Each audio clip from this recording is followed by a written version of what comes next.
Hello, আজকে আমি কথা বলবো ইউরিন লিকের ব্যাপারে। আমাদের কি হয়, অনেক সময় বিশেষ করে বয়স্ক মানুষরা এই কমপ্লেনটা আমাকে মাঝে মধ্যে করে থাকে যে শুক্লা আমি কি করি বলতো।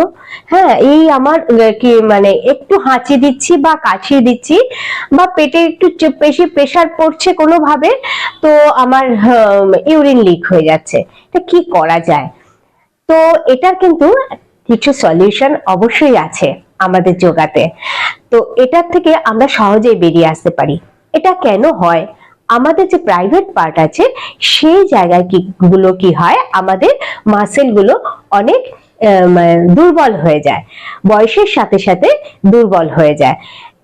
যার জন্য এই প্রবলেমটা বেশি আসে, যার জন্য এই প্রবলেমটা বেশি বয়স্ক মানুষদের আসে। তো দেখা যাক, চলুন দেখি কিভাবে কোন কোন যোগা করে, খুব সহজ কিছু যোগা আমি দেখাচ্ছি। কেন কি বয়স্ক লোকেরা তো সব এক্সারসাইজ করতে পারেন না, তাদের কিছু প্রতিবন্ধকতা থাকে, কারোর এটা তো কারোর ওটা, কিছু না কিছু সমস্যা থাকে।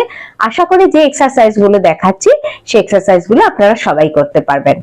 প্রথমে আমি করব, দুটো পায়ের পাতাকে আমি একদম প্রাইভেট পার্টের কাছে নিয়ে আসবো।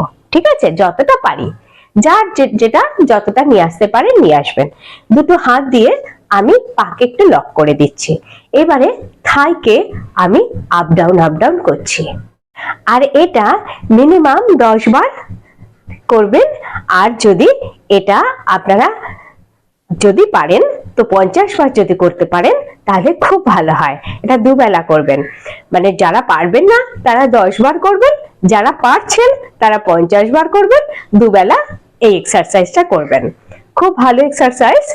এতে কি হচ্ছে, আমাদের এই পেলভিক পার্টের কাছে আর থাই মাসেল, পেলভিক পার্টের মাসেল সব খুব দারুণ স্ট্রং হয়।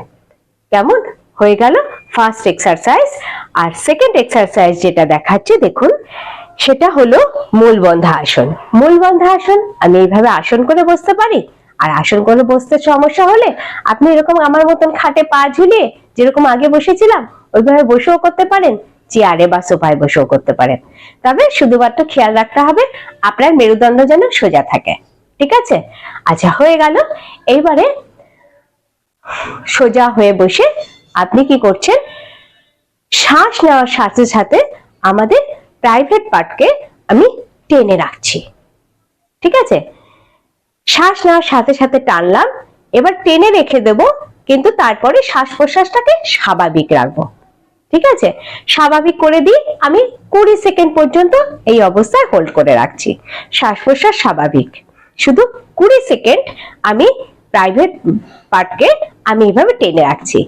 কিরকম ভাবে, যেরকম ভাবে টয়লেট পেলে আমরা ইয়ে করে রাখি, মানে ধরুন টয়লেট পেয়েছে কিন্তু আমি টয়লেটে যেতে পারছি না, তাহলে যেভাবে আটকে রাখি ঠিক ওই রকম। বুঝতে কোনো অসুবিধা হয়নি আশা করি। তাহলে ওইভাবে খিচে আপনি টেনে রাখলেন, টেনে 20 সেকেন্ড এইভাবে রেখে দেবেন, কিন্তু শ্বাস প্রশ্বাস স্বাভাবিক রাখবেন। এই অবস্থায় আপনি থাকুন 20 সেকেন্ড, তারপরে ধীরে ধীরে রিল্যাক্স। ওকে, এটা অন্তত 10 বার করবেন, আর দুবেলা এক্সারসাইজ করবেন।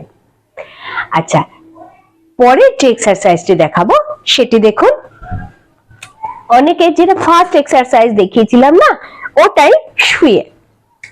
ঠিক আছে, দুটো পাকে এরকম আমি বাটারফ্লাই এর মতো করে রাখছি, হাত দুটো জাস্ট পেটের উপরে, আর থাই দুটো আমি এইভাবে আপ ডাউন করছি।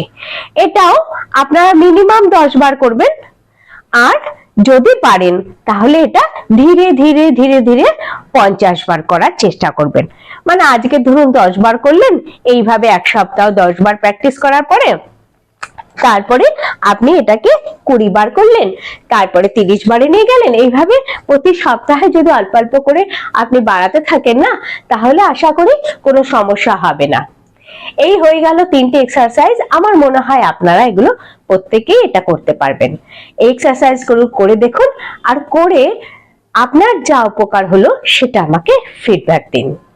তাহলে আর আপনাদের এই সংক্রান্ত বা এরকম কোনো কিছু জানার থাকলে বা জিজ্ঞাসা থাকলে বা কোনো আপনার যদি মনে হয় এর উপরে একটা ভিডিও বানালে আপনার অনেক কাজে লাগবে, তাহলে সেটা আমাকে কমেন্ট বক্সে এসে কমেন্ট করবেন। তাহলে আমি নিশ্চয়ই আপনাদের রিকোয়ারমেন্ট অনুযায়ী আমি আমার ভিডিও বানানোর চেষ্টা করব। ঠিক আছে, আজকে এই পর্যন্ত, আবার দেখা হবে নেক্সট কোনো ভিডিওতে। টাটা।